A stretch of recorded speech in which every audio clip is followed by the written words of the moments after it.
Friends, আমি মনিকা। আমার চ্যানেলে আপনাদের স্বাগত। আজ আমি বানাচ্ছি সর্ষের শাক। সর্ষের শাক বানানোর জন্য এখানে দেখুন আমি 50% মতন আমি সর্ষের শাক নিয়েছি, আর তার সাথে নিয়েছি আমি 25% মতো এখানে পালং শাক, আর নিয়েছি আমি 10% মেথি শাক। মেথি শাকটা একটু কমই নিতে হবে, কারণ মেথি শাকও এখানে তেতো, সর্ষের শাকও তেতো হয়, সেই জন্য মেথি শাকটা কম নিতে হবে। এর সাথে আপনারা আরও অন্য শাকও অ্যাড করতে পারেন, যেমন বেথুয়া শাক। বেথুয়া শাক দিলে আপনারা যেমন 15% দেবেন। আমি এখানে 3 রকমের শাক দিয়ে সর্ষে শাকটা বানিয়ে নেব। আমি দেখুন ভালো করে শাকগুলোকে বেশ সুন্দর করে ধুয়ে ধুয়ে রেখেছি। এই যে সর্ষের শাকটা এখানে এখানে একটু যে ডান্ডি থাকে, এরকম একটু ডান্ডি সমেত নিতে হবে, তাহলে সর্ষের শাকটা যখন বানাবো তখন খেতে খুব ভালো হবে। এইরকম হালকা এরকম ডান্ডিটা নিতে হবে। আমি সব শাকগুলোকে 2-3 বার বেশ ভালো করে বেছে নিয়ে ধুয়ে নিয়েছি। এবারে আমি শাকগুলোকে ছোট ছোট করে কেটে নেব। আমি শাকগুলোকে দেখুন কত ছোট ছোট করে কেটে নিয়েছি। শাককে যত ছোট ছোট করে কাটা যাবে ততই শাকটা তাড়াতাড়ি হয়ে যাবে। 3টে শাকই দেখুন আমি একদম ছোট ছোট করে কেটে নিয়েছি। এবার আমি শাকটাকে সিদ্ধ করে নেব। তার জন্য দেখুন আমি এখানে 1 গ্লাস মতন আমি এখানে জল দিচ্ছি। জলের পরিমাণটা খুব বেশি দেব না, কারণ শাকের মধ্যেও তো জল থাকে, সিদ্ধ হলে পরে তার থেকেও জল বেরোবে। কুকারের মধ্যে এবার আমি দেখুন এরকম 1/2 চামচ লবণ দিচ্ছি। এবারে যে শাকগুলোকে আমি কেটে রেখেছি, 3 ধরনের শাক, সেই শাকগুলোকে আমি একসাথে মিশিয়ে নিয়েছি। এবার কুকারের মধ্যে আমি এটাকে দিয়ে দিচ্ছি। কুকারের মধ্যে শাকটা সিদ্ধ করে নিলে তাড়াতাড়ি হবে, আবার কড়াইয়ের মধ্যেও করা যায়, কিন্তু কড়াইয়ের মধ্যে করতে গেলে একটু টাইমটা বেশি লাগবে। আপনাদের যেটাতে সুবিধা হবে সেটাই করবেন।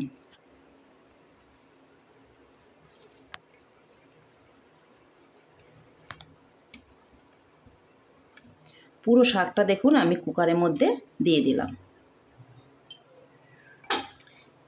এবারে এই শাকের মধ্যে আমি কিছুটা আদা কুচি করেছি, রসুন কুচি আর কাঁচা লঙ্কা কুচি, এগুলো আমি সব দিয়ে দেব।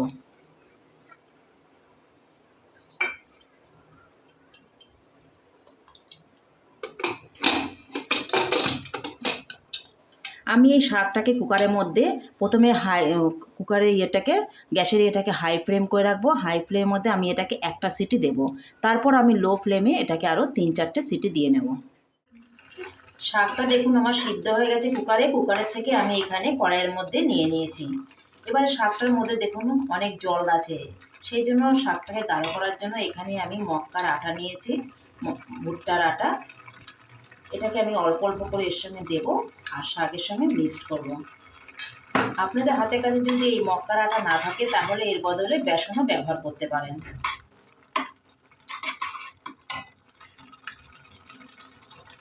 বেশি পরিমাণে দিলে চলবে না আটাটা, মক্কার আটা, কারণ বেশি পরিমাণে দিলে তাহলে এটা বেশি গাঢ় হয়ে যাবে।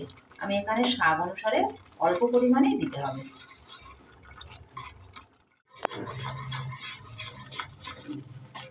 মক্কার আটা দেখুন আমি মিশিয়ে নিয়েছি, সেজন্য অনেকটা গাঢ় হয়ে এসছে।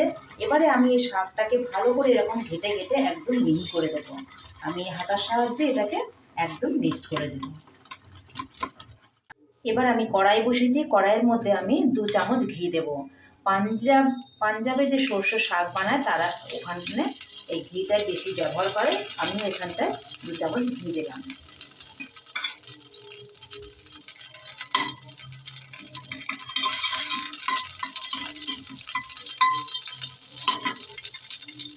এবার এই ঘিয়ের মধ্যে আমি 3টে শুকনো লঙ্কা আর 2টো তেজপাতা দিয়ে দিচ্ছি।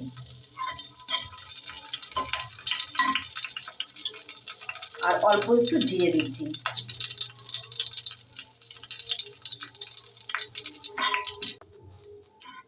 এবার আমি 2 কটা রসুন কুচি কুচি করে কেটে নিয়েছি, সেই রসুনগুলোকে দিয়ে দিচ্ছি এর মধ্যে।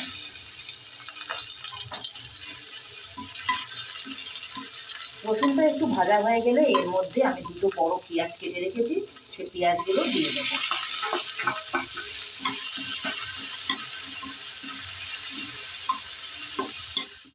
দেখুন পেঁয়াজটাকে একটু অল্প অল্প ভাজা ভাজা করে নিতে হবে।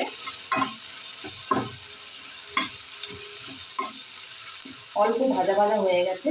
এবার এর মধ্যে আমি একটা টমেটো কেটে রেখেছি, কুচি কুচি করে রেখেছি, সেই টমেটোটা এর মধ্যে দিয়ে দিচ্ছি।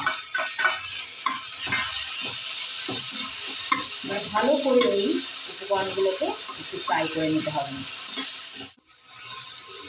আমার পেঁয়াজ টমেটো দেখুন একটু ভাজা ভাজা হয়ে গেছে। এবার এর মধ্যে আমি কাশ্মীরি লাল মির্চ পাউডার আর একটু জিরে পাউডার দিয়ে দেবো। শাকের মধ্যে বেশি মশলা দিলে ভালো লাগবে না, তাহলে শাকের যে টেস্টটা সেটা নষ্ট হয়ে যায়। সেই জন্য আমি এখানে দুটো মশলাই দিলাম। এবার ভালো করে এই মশলাগুলোকে এর সাথে পেঁয়াজ টমেটোর সাথে ভালো করে মিক্স করে নেব। এখন ভালো করে আমার ভাজা ভাজা হয়ে গেছে। এবারে শাকটাকে দিয়ে আমি ভালো করে করে নিয়েছি, ম্যাশ করে নিয়েছি। শাকটাকে এবার আমি এর মধ্যে দিয়ে দিচ্ছি।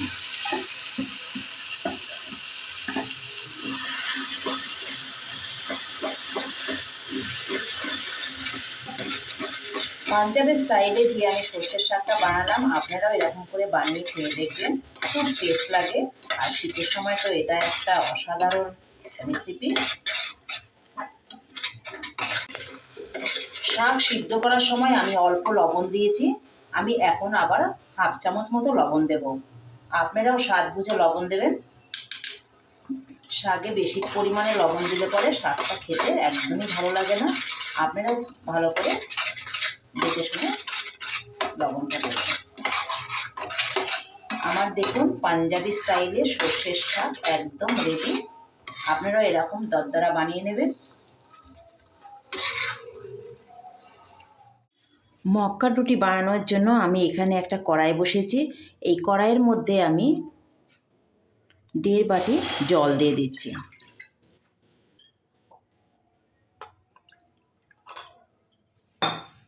এক বাটি আর অর্ধেক বাটি, 1.5 বাটি জল দিয়ে দিলাম। এই জলের মধ্যে আমি হাফ চামচ লবণ দিয়ে দিচ্ছি, আর হাফ চামচ আমি এখানে ঘি দিচ্ছি। ঘি দিলে পরে কি হবে, মক্কার যখন আমি রুটিটা বানাবো তখন সেটা অনেক সময় নরম থাকবে। আর এর মধ্যে আমি একটু ধনিয়া পাতা দিয়ে দিচ্ছি। আপনারা চাইলে দিতেও পারেন, আবার নাও দিতে পারেন। ধনিয়া পাতাটা দিলে বেশ সুন্দর একটা স্বাদ হবে, ভালো লাগবে খেতে। ঘিটাকে আমি একটু জলের সাথে মেল্ট করে নেব।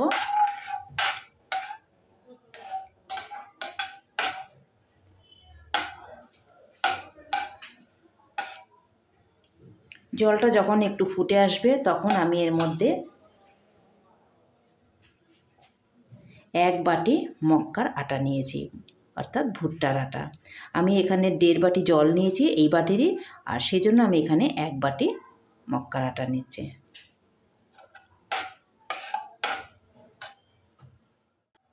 জলটা আমার দেখুন ফোটা শুরু হয়েছে। এবারে আমি এই মক্কার আটাটা দিয়ে দেব আর আস্তে আস্তে নাড়তে থাকবো।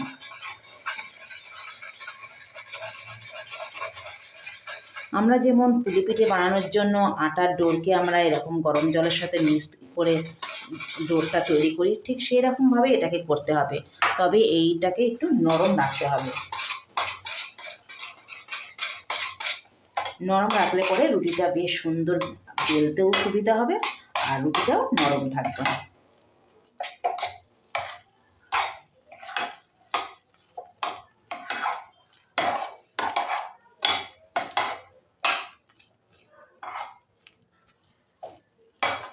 জলের সাথে দেখুন আমার ভালোভাবে আমি আটাটাকে মিক্সড করে নিয়েছি।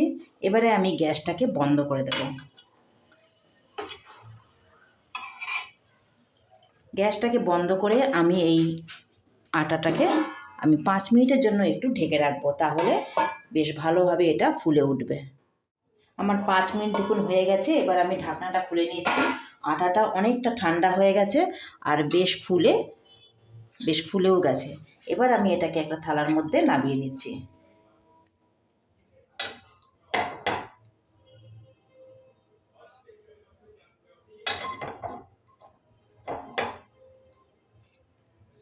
অল্প অল্প দেখুন গরম আছে। এবার এটাকে আমি বেশ ভালো করে মেখে নেব। এবার আটাটাকে আমি বেশ একটু ভালো করে মেখে নেব। তার জন্য আমি হাতে একটু ঘি নিয়ে নিয়েছি। এই ঘিটা দিয়ে আমি বেশ ভালো করে এই মক্কার আটাটাকে মেখে নেব। একটু নরম নরমই রেখেছি, কারণ নরম রাখলে পরে বেলতেও বেশ সুবিধা হবে, আর অনেক সময় রুটি বানানোর পরে এটা নরম হয়ে থাকবে। ঠান্ডা জলে এটাকে কখনোই মাখবেন না। ঠান্ডা জলে এই মক্কার আটাকে মাখলে পরে রুটি কখনোই এটা হবে না। এটা উষ্ণ গরম জল দিয়ে আপনি এমনি মাখতে পারেন, না হলে আমরা যেমন পুলি পিঠে বানাই সেরকম করে কড়াইয়ের মধ্যে গরম জল দিয়েও এটাকে তৈরি করতে পারেন। দেখুন আমার আটাটা কতটা নরম হয়ে রয়েছে। এটা যাতে শক্ত না হয় সেদিকে লক্ষ্য রাখবেন। শক্ত হয়ে গেলে কি হবে, যখন রুটি বেলবো সেই সময় সাইডগুলো ফেটে ফেটে যাবে। আর নরম রাখলে পরে এই জিনিসটা হবে না। আমি দেখুন বেশ হালকাভাবে বেশ সুন্দর করে এটাকে মেখে নিলাম।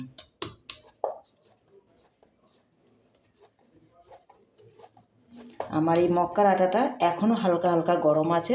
এবারে আমি এর থেকে লেচি কেটে নেব।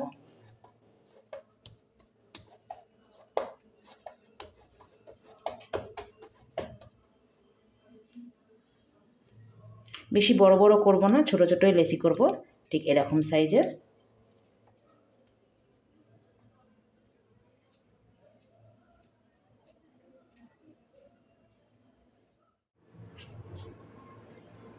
মক্কার এই আটাটাকে প্রথমে আমি হাতের সাহায্যে বেশ ভালোভাবে একটুখানি ছড়িয়ে দেব।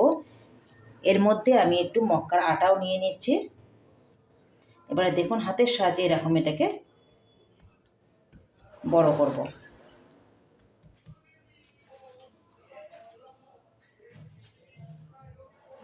এবারে হালকাভাবে আমি বেলনির সাহায্যে বেলে নেব। আমরা রুটি যেরকম বেলি সেরকম করে করলে হবে না, করলে পরে এটা চারিদিক থেকে ফেটে যাওয়ার সম্ভাবনা থাকবে। সেজন্য হালকাভাবে এটাকে বেলতে হবে। দেখুন আমি কত আস্তে আর হালকাভাবে বেলে নিচ্ছি।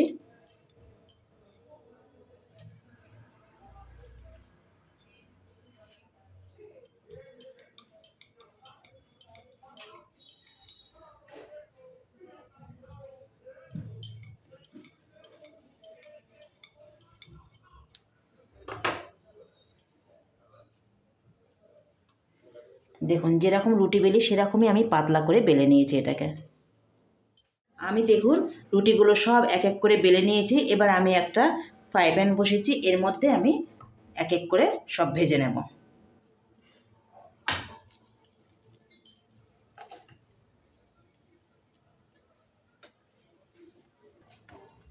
রুটিটা দেখুন আমার একটু ফোলা ফোলা হয়েছে, দেখুন কত সুন্দর ফুলছে। এপিট ওপিট করে বেশ ভালোভাবে এটাকে রুটিটাকে তৈরি করে নিতে হবে।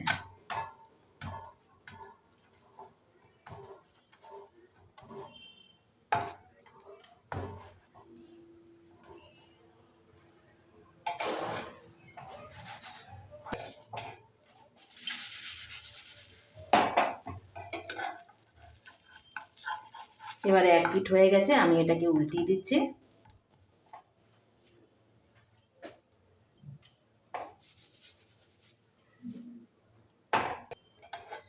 আমার রুটিটা দেখুন হয়ে গেছে। এবার আমি এটাকে নামিয়ে নিলাম। আমি মক্কার রুটিগুলো দেখুন সব করে নিয়েছি। এবার এগুলোকে আমি একটু ঘি মাখিয়ে নেব। ঘি মাখিয়ে নিলে কি হবে, রুটিটা অনেকক্ষণ নরম থাকবে।